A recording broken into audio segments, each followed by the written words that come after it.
ওকে, প্রিয় শিক্ষার্থীবৃন্দ, আসসালামু আলাইকুম। আমি আছি আপনাদের সাথে আবু বকর সিদ্দিক। পড়াশোনা করছি বান্দরবান সরকারি কলেজে ইংলিশ ডিপার্টমেন্টে। তো আজকে আপনাদের সাথে মানে আলোচনা করব বা পড়াবো, যেটাই বলেন পড়বো হচ্ছে আমরা পার্টস অফ স্পিচ। হ্যাঁ, আমি পড়াচ্ছি হচ্ছে মাস্টার গ্রামার থেকে, বাংলাদেশের জনপ্রিয় একটি ইংলিশ বই, মাস্টার জাহাঙ্গীর আলমের লেখা। তো পার্টস অফ স্পিচ এখানে বলা আছে পার্টস অর্থ অংশ, অফ অর্থ এর, এবং স্পিচ অর্থ বাক্য। সুতরাং পার্টস অফ স্পিচ হচ্ছে বাক্যের অংশ। বাক্যে ব্যবহার অনুযায়ী অর্থ প্রদানকারী বিভিন্ন শ্রেণীর ওয়ার্ডগুলোকে পার্টস অফ স্পিচ বলে। দেখুন এখানে বলতেছে a quick brown fox jumped over the lazy dogs. বাক্যটিতে এ থেকে জেড পর্যন্ত 26টি লেটারই আছে। উপরোক্ত বাক্যের প্রতিটি ওয়ার্ড অর্থ প্রদান করে বিধায় প্রত্যেকেই এক একটি পার্টস অফ স্পিচ। অর্থাৎ এখানে পুরো বাক্যটা হচ্ছে একটা সেন্টেন্স, ইংরেজিতে বাক্যকে বলা হয় সেন্টেন্স। এবং a quick brown fox jumped over the lazy dogs সেন্টেন্সটিতে একটি ওয়ার্ড, কুইক একটি ওয়ার্ড, ব্রাউন একটি ওয়ার্ড, ফক্স একটি ওয়ার্ড, জাম্পড একটি ওয়ার্ড, ওভার একটি ওয়ার্ড, এক্সেট্রা। মনে রাখুন, a human either woman of parts equal to talented person, অর্থাৎ গুণী বা প্রতিভাবান ব্যক্তি। এটা ভোকাবুলারির একটা অংশ। এই ফ্রেজটা এ ম্যান অফ পার্টস বেশিরভাগ সময় পরীক্ষায় আসে, ম্যান অফ পার্টস গুণী বা প্রতিভাবান ব্যক্তি। ইফ আমরা দেখি he is a man of parts হবে 1 number MCQ. 2 number man of parts means talented. ঠিক আছে, এগুলো হচ্ছে বাড়তি পড়া আর কি।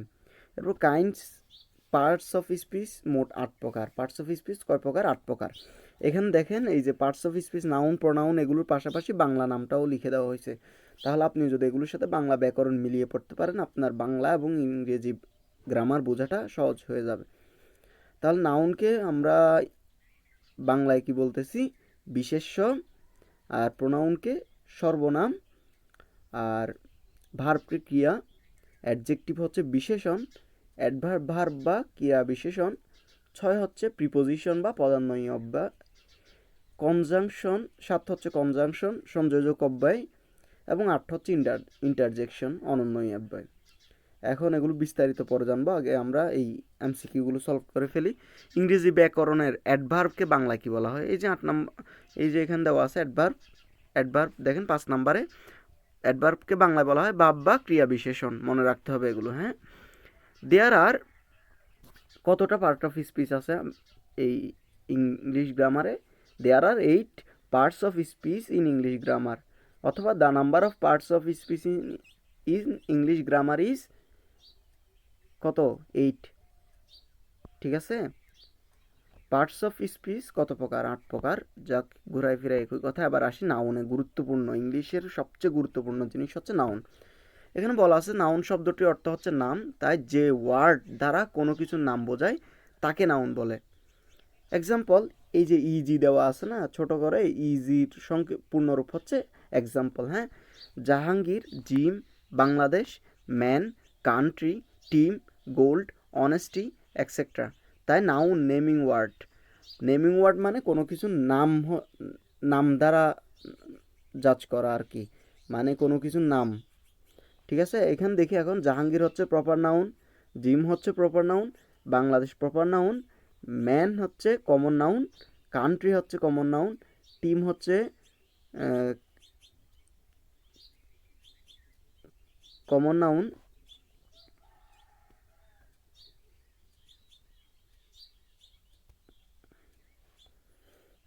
গোল্ড হচ্ছে ম্যাটেরিয়াল নাউন, অনেস্টি হচ্ছে অ্যাবস্ট্রাক্ট নাউন।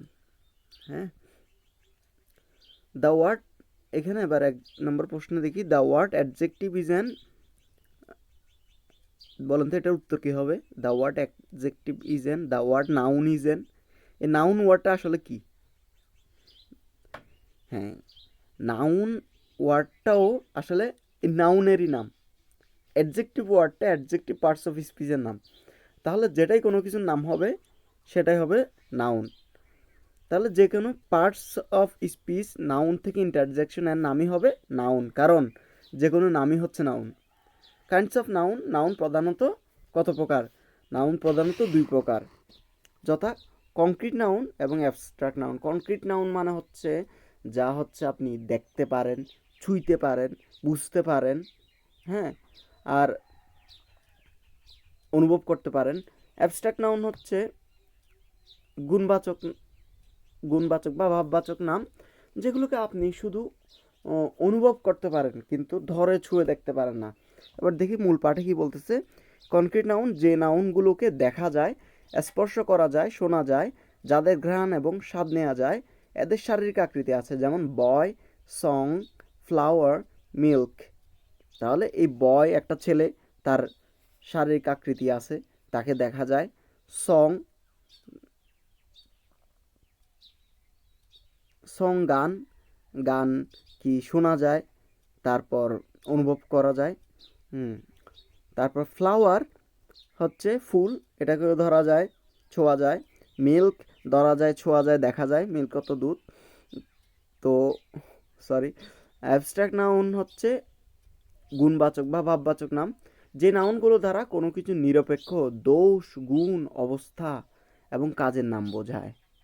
তাহলে কোনো দোষ, গুণ, অবস্থা বা কাজের নাম হচ্ছে অ্যাবস্ট্রাক্ট নাউন। এদের শারীরিক আকৃতি নেই, যেমন সফটনেস। আমি বললাম যে সফটনেসটা একটা ভালো গুণ। সফটনেস মানে কি? নমনীয়তা। তো সফটনেস এটা কি দেখা যায়? ধরা যায়? ধরা যায় না। স্মাইল, হাসি, তার হাসি আপনি দেখছেন, কিন্তু হাসি আসলে এটার কি বিস্তারিত কোনো আকৃতি নাই, এটা জাস্ট অনুভব করা। আপনি মুখ বাঁকাইলেন, আমি মুখ বাঁকাইলাম, ঠিক আছে, এটাকে আমি মন থেকে হাসি হিসেবে ধরে নিচ্ছি, কিন্তু এটা তো দেখে বোঝা যাচ্ছে না যে এটা বাস্তবে এটা একটা ম্যাটেরিয়াল টাইপের কিছু না। এরপর ওয়েলথ, ওয়েলথ কি? সম্পদ।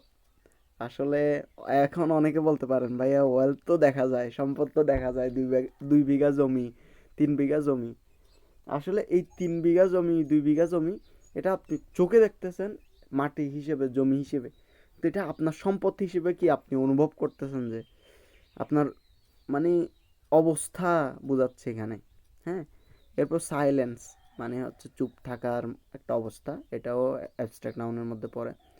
এরপর বিস্তারিত না যায়, আমরা নিচের দিকে যাই। সুতরাং নাউন মোট 5 প্রকার বিভক্ত। কীভাবে 5 প্রকারের বিভক্ত আমরা দেখি। প্রথমে অ্যাবস্ট্রাক্ট নাউন। অ্যাবস্ট্রাক্ট নাউন হচ্ছে 4 প্রকারের: proper noun, common noun, collective noun, material noun. Proper noun হচ্ছে বিশেষ নাম। হুম,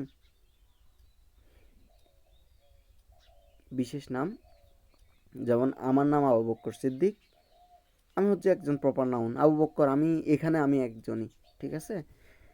তারপর ঢাকা হচ্ছে প্রপার নাউন, দ্বিতীয় ঢাকা নাই, হ্যাঁ। চট্টগ্রাম প্রপার নাউন, দ্বিতীয় চট্টগ্রাম নাই।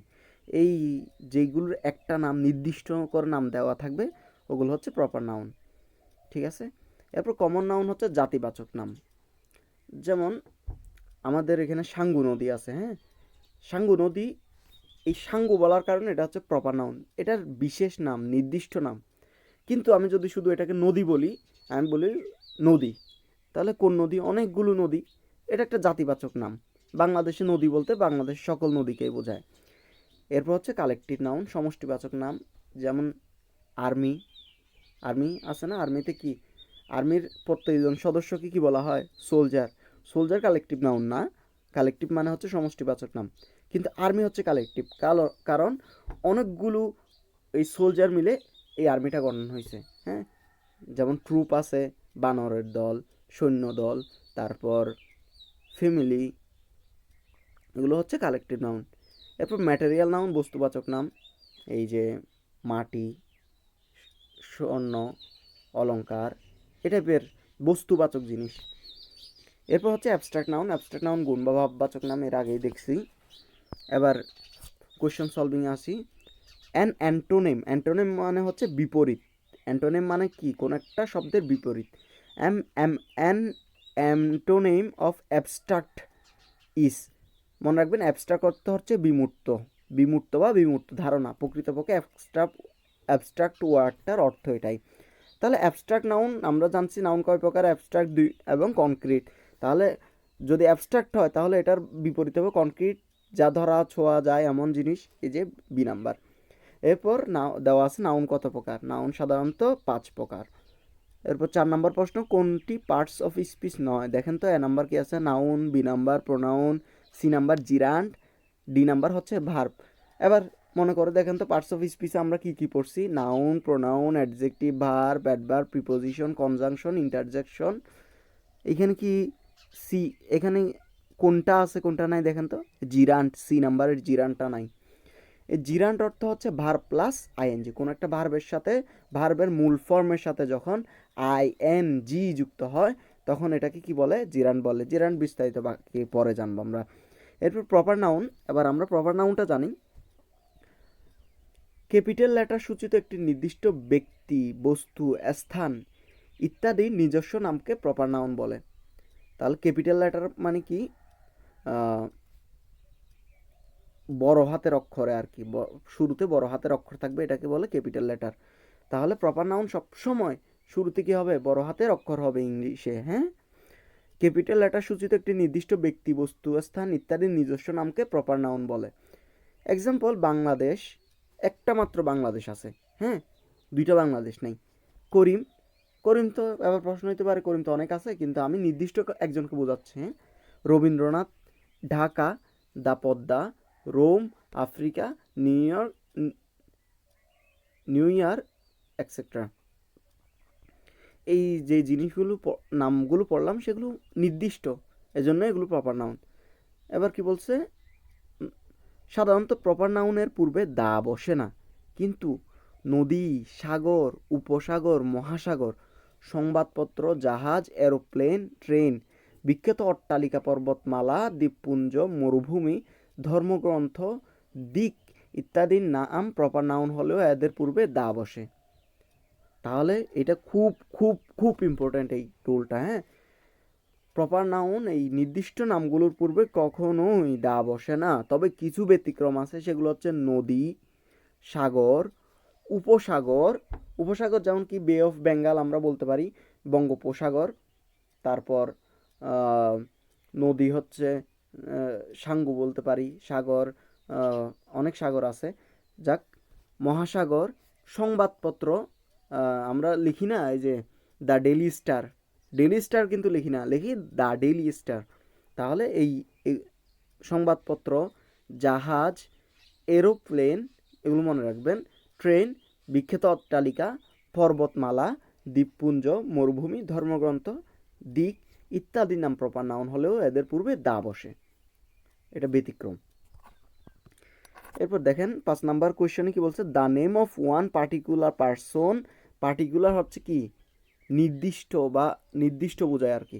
ওয়ান পার্টিকুলার পারসন, পারসন মানে হচ্ছে ব্যক্তি, থিং বস্তু, অর প্লেস অথবা জায়গা, ইজ কল্ড কি নামে ডাকা হয়, কোনো একটা নির্দিষ্ট ব্যক্তি, বস্তু অথবা জায়গাকে কি নামে ডাকা হয়। কি এখানে কি কি দেওয়া আছে, কালেকটিভ নাউন, সমষ্টিবাচক, না বি ম্যাটেরিয়াল নাউন, বস্তুবাচক, না প্রপার নাউন, না কমন নাউন। কমন নাউন হচ্ছে জাতিবাচক, এখন নির্দিষ্ট ব্যক্তি আর জাতি তো না, ঠিক আছে, তাহলে প্রপার নাউন হবে। Which of the following nouns is not a proper noun, এখানে 4টা অপশন দিছে, এই 4টার মধ্যে কোনটা, 6 নম্বরে কোনটা কি প্রপার নাউন না। তাহলে টিম শুরুতেই দেওয়া আছে, এই যে টিম হচ্ছে কি কালেকটিভ নাউন, টিম কি কালেকটিভ নাউন। হ্যাঁ, ঢাকা প্রপার নাউন, সানডে একটা নির্দিষ্ট দিনের নাম, এটাও প্রপার নাউন, কবির একজন নির্দিষ্ট ব্যক্তির নাম। ঠিক আছে, 7 number MCQ, which of the following is proper noun, নিচের কোনটা হচ্ছে প্রপার নাউন। এখন দেখেন 1 নাম্বার হচ্ছে রবীন্দ্রনাথ, 2 নাম্বার কার, কার হচ্ছে বি নাম্বার কি কার কমন নাউন, কার কি কমন নাউন, রেইন বৃষ্টি, এটাও কি প্রপার নাউন না। ফার্স্ট রোজা উপবাস, এটা প্রপার নাউন না।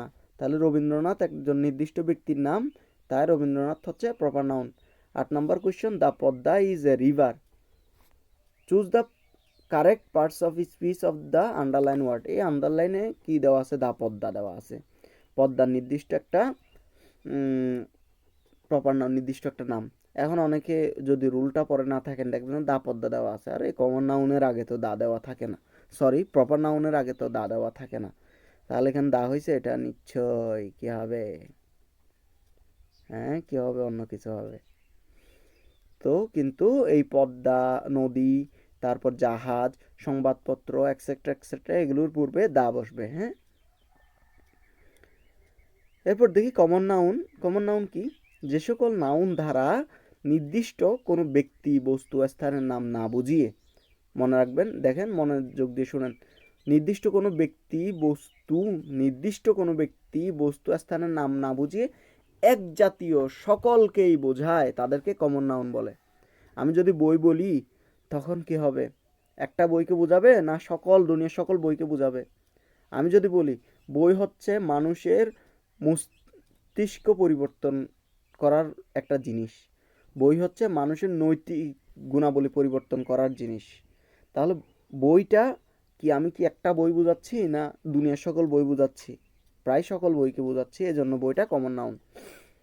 কিন্তু যদি বলি এই বইটা আপনারা স্পোকেন ইংলিশের জন্য পড়তে পারেন এক্সাম্পল হিসেবে, হ্যাঁ, বা এই বইটা পড়তে পারেন এই বিষয়ের জন্য, তাহলে ওটা হচ্ছে প্রপার নাউন। যে সকল নাউন দ্বারা নির্দিষ্ট কোনো ব্যক্তি, বস্তু, স্থানের নাম না বুঝিয়ে এক জাতীয় সকলকে বোঝায় তাদেরকে কমন নাউন বলে। সংখ্যায় একের অধিক বলে এদেরকে গণনা করা যায়, যেমন ম্যান, সরি এখানে কি ম্যান হবে? এন, হ্যাঁ, ই হওয়ার কথা ছিল। হ্যাঁ, যেহেতু একের অধিক, কমন নাউনগুলো হচ্ছে কি প্লুরাল। হ্যাঁ, MAN এটা ভুল দেওয়া আছে, ম্যান একজন বোঝায়, মেন হবে MEN, ম্যান। এরপর BOY বয়, জি, সরি সরি ম্যান, বয়, গার্ল, স্টুডেন্ট, স্টুডেন্ট অর্থ কি ছাত্র, ম্যান, MAN থাকলে সেটা কি একজন মানুষ বোঝায়, আর MEN ম্যান থাকলে একাধিক মানুষ বোঝায়, সেক্ষেত্রে MEN ম্যান হবে।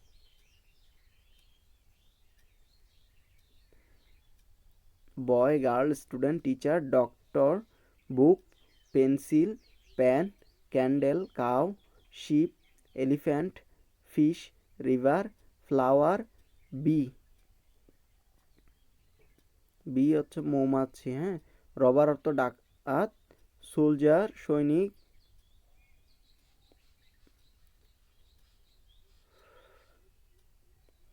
সরি এখানে কিছু ভুল দেওয়া আছে। হ্যাঁ, এটা পুরাতন এডিশন তো, সোলজার হচ্ছে কমন নাউন হবে না, সোলজার হচ্ছে প্রপার নাউন। ও হ্যাঁ, সোলজার কমন নাউন, আর্মি হচ্ছে collective noun, sorry for that. King, capital, capital মানে কি? ক্যাপিটাল মানে বেশিরভাগ সময় কি বোঝায়? পুঁজি বোঝায়, কিন্তু এখানে ক্যাপিটাল বলতে কি রাজধানী বোঝাচ্ছে, একটা রাজধানী কেনা, পৃথিবীর সকল রাজধানীকে বোঝাচ্ছে।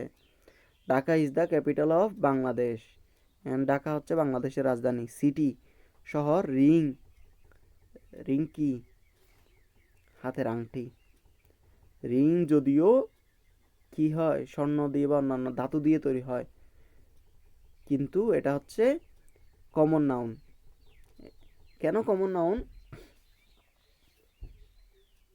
কোনো একটা ধাতু দিয়ে যদি কোনো একটা জিনিস তৈরি করার পর, কোনো একটা ম্যাটেরিয়াল দিয়ে যদি কোনো একটা জিনিস তৈরি করার পর ওই বস্তুটাতে ওই ম্যাটেরিয়ালটা অপরিবর্তিত থাকে, তাহলে ওই বস্তুটা হচ্ছে কি কমন নাউন। যেমন আংটিটা স্বর্ণ দিয়ে তৈরি, কিন্তু এখানে স্বর্ণ কিন্তু পরিবর্তিত হয়নি, তাই এই আংটিটা হচ্ছে কমন নাউন। রুলটা মনে রাখতে পারেন। এরপর কান্ট্রি, টেবল, চেয়ার ইত্যাদি।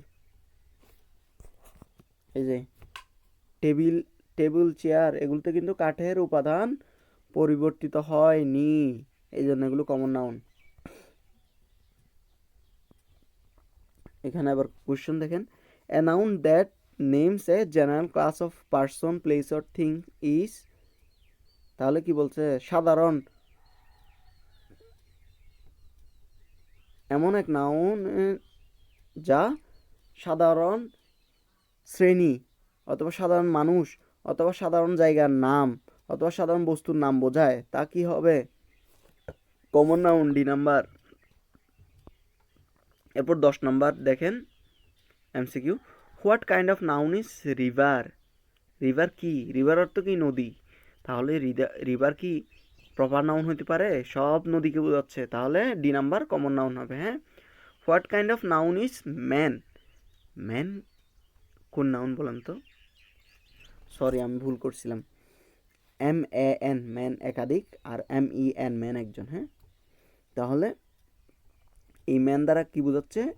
কমন অর্থ কি? একাধিক মানুষকে বোঝাচ্ছে। What kind of noun is girl? অথবা Anita is a good girl. এখানে শুধু গার্ল, এখানে আনিতাকে এই বাক্যে টানিয়ে না, এখানে একটা আন্ডারলাইন দেওয়া, এই সরি বাক্যে গার্ল শব্দটি দেওয়া আছে।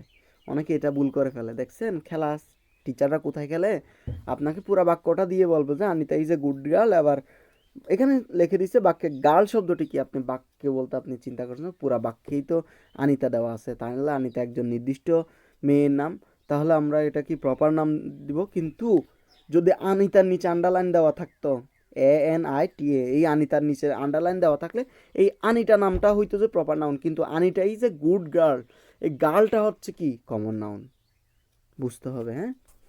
What kind of noun is boy? Boy কি কমন নাউন? জাতিবাচক বিশেষ্য। The elephant has great strength. Strength মানে কি? শক্তি। হাতির হচ্ছে কি? অনেক শক্তি রয়েছে বা মহান শক্তি রয়েছে। এখানে এলিফ্যান্ট শব্দটি কি? এলিফ্যান্ট শব্দটি কমন নাউন। এখানে দেখেন এই যে দ্য এলিফ্যান্ট দিয়ে the elephant has great strength, এখানে দ্য এলিফ্যান্ট দিয়ে নির্দিষ্ট একটা হাতিকে বোঝায় নাই, পুরা এলিফ্যান্ট জাতিটাকে বুঝাইছে। তবে এটার ক্ষেত্রে রিনা এবং মার্টিন নামের দুইজন লেখক একটু পরে পাবেন, এনাদের মতামত আছে। তবে আদর্শ রূপ হচ্ছে এই the elephant has great strength, অথবা দ্য ম্যাঙ্গো মানে আম হয় কি মিষ্টি, দ্য ম্যাঙ্গো, এইভাবে দা দেওয়া থাকলেও এগুলো অনেক সময় কমন নাউন হয়, বেশিরভাগ সময়। I recognised your voice at once, তখনই তোমার কণ্ঠস্বর আমি তোমার কণ্ঠস্বর চিনতে পারছিলাম। এটা একটু কঠিন। এই যে ভয়েস, কথা, কণ্ঠস্বর শোনা যায়, গণনা করা যায় এবং এর প্লুরাল ভয়েসেস হয়, তাই এটি কমন নাউন। ঠিক আছে, তাহলে ভয়েস হচ্ছে কমন নাউন, কারণ এটা কি প্লুরাল করা যায়। এরপর আসি প্রপার নাউন এবং কমন নাউনের মধ্যে পার্থক্য।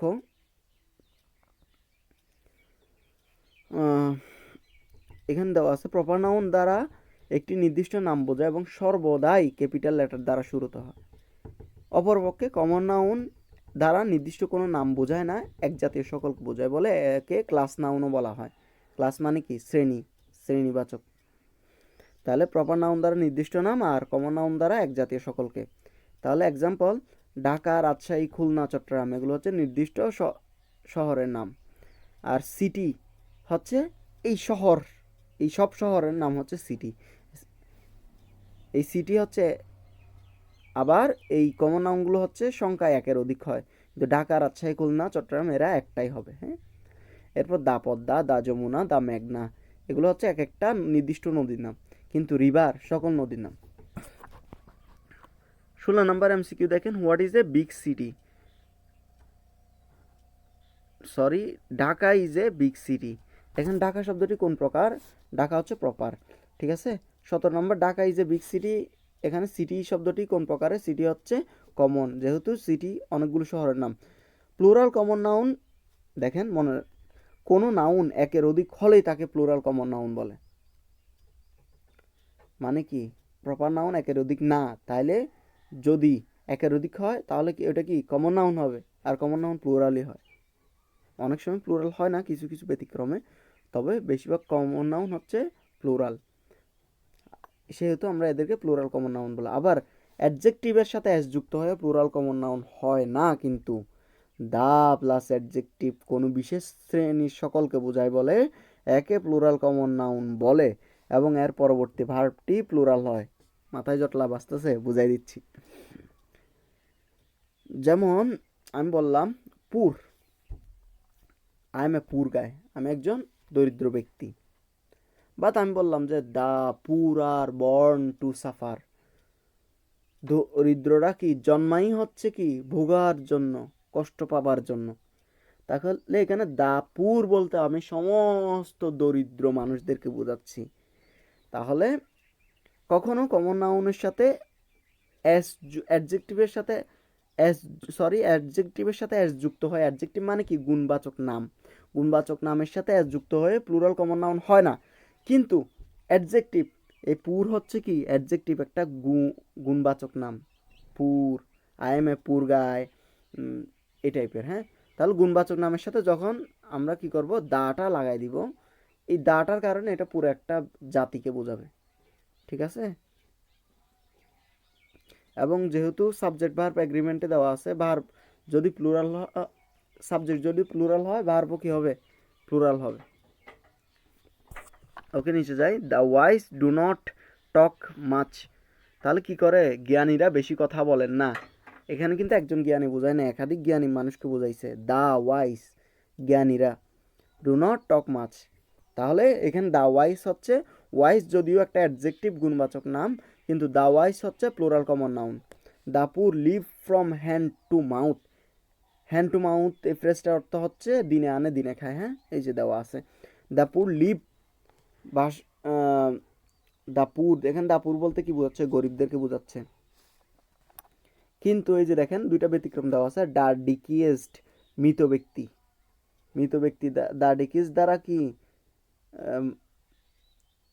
অনেকগুলো মৃত ব্যক্তিকে বোঝা যায় না, একজন মৃত ব্যক্তিকে বোঝায়। দ্য অ্যাকিউজড, আসামি, আর একজন আসামিকে বোঝায়। এই দুইটা ব্যতিক্রম মনে রাখবেন। এরপর 18 নম্বর এমসিকিউ দেখেন, the poor are always unhappy, গরিবেরা সবসময় অসুখী। দ্য পুর ইজ কি নাউন, দ্য পুর এটা হচ্ছে প্লুরাল কমন নাউন। এই যে দেখেন প্লুরাল প্রপার অপশনে দিয়ে রাখছে। প্লুরাল প্রপার কি হয়, এখানে দেখেন I think the rich should pay more tax, এখানে দ্য রিচ হবে না দ্য রিচেস হবে, না শুধু রিচ হবে না রিচেস হবে। অ্যাডজেক্টিভের সাথে ইএস যুক্ত হয় না, আপনারা জানেন। ডি নাম্বার তাহলে ভুল। রিচ, এখানে I think rich should pay more tax, আমার মনে হয় যে ধনী, ধনী অনেক কি করবে, ট্যাক্স প্রদান করবে। এখানে বাক্যটা কারেক্ট মনে হলে এটা ভুল, কারণ ধনী হচ্ছে একটা গুণ বোঝাচ্ছে এখানে রিচ। দ্য রিচেস, এখানে যেহেতু দা দিয়ে প্লুরাল করাই হয়েছে রিচটাকে, তাহলে ইএস যোগ, যোগ করে তো ডবল রিডান্ডেন্সি করার দরকার নাই, তাহলে দ্য রিচ হবে এ নাম্বারটা। The poor always honour the rich, তাহলে কি করে, অনার মানে কি সম্মান প্রদান করা। দ্য পুর, গরিবেরা সবসময় সম্মান প্রদান করে কাদেরকে, ধনীদেরকে। এবার আসি কালেক্ট,